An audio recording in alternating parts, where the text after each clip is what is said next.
There's a long way to go until the election, but let's say you are successful and you win Johannesburg. How do you go about fixing the city? Well, there are two things that you need to fix a city. You need a budget that is focused on the priorities, and you need competent people to implement the plan and achieve the results on time and within budget. That's what you need. It's a very simple formula. It's extraordinarily difficult to achieve. Hmm. And especially in Johannesburg, where so much of the money is spent on duplicated jobs.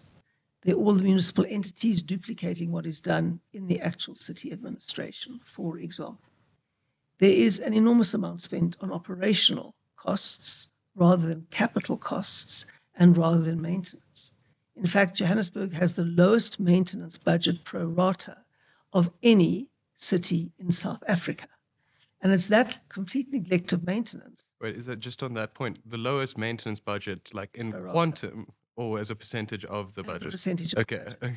So it has the lowest in the country, and Cape Town has a bigger capital budget than every other metro put together in total of the quantum.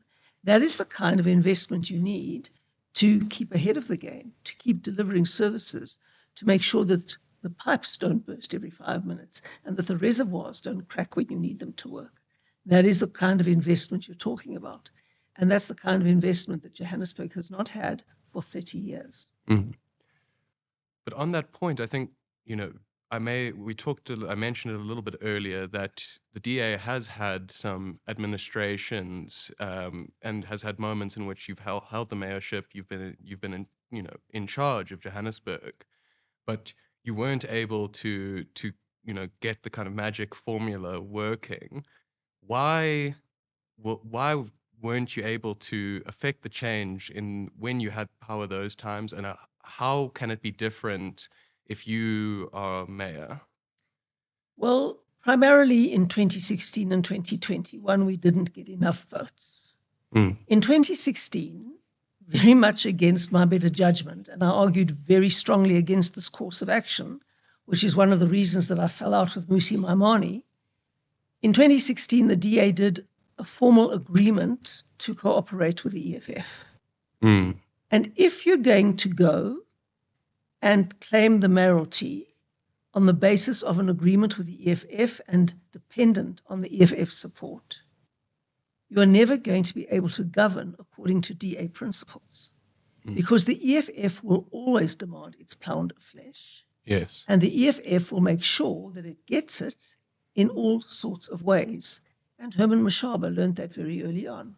He learned that he had to dance to the EFF's tune pretty quickly, and he picked up huge resistance from his DA colleagues. And in fact, Herman Mashaba probably spent more time with the EFF's caucus than with his own caucus. Mm. And once you start having to feed the crocodile, that is the EFF, you're not going to stop doing that, because you can't feed steaks to a crocodile in the hope that it'll slowly become a vegetarian. It does not work like that. And so we were on a hiding to nothing. Mm. We need more votes. Yes. And the more votes we have, and if we are bigger than the ANC and considerably bigger than the ANC, we have a much better chance of putting together a stable coalition based on DA principles.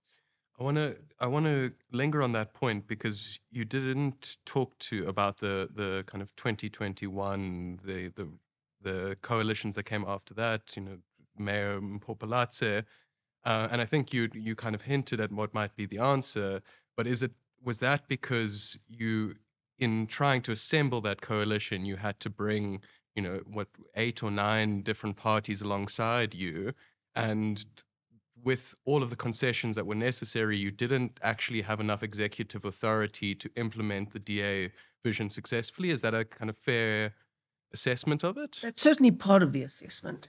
The other part is that although we never entered into any formal agreement in 2021 with the EFF as we had done in 2016, they did nevertheless vote for us to become the mayor. Mm. And then they could always remove that support. Yes. And then they always had a sword of Damocles hanging over our heads. And they felt that they could then still demand their pound of flesh. If you have a large and unwieldy coalition and you govern according to DA principles, it's very soon that the administration isn't going to like it. And then they go behind your back and they speak to your coalition partners, and your coalition partners start opposing it. And it's pretty soon that they cross the floor to the ANC and bring you down. So you are hamstrung, and that is what voters have to understand this time around. If they want us to govern, they must give us the votes. Yes. If they spread their votes between all kinds of tiny little parties, they are going to get the ANC back in government, because inevitably those tiny parties, however they start out, gravitate to the ANC, because the ANC is prepared to make concessions and offer inducements that we are not prepared to do.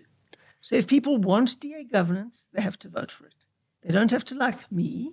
They don't even have to like the DA. They just have to love Joburg enough to vote for a government that can fix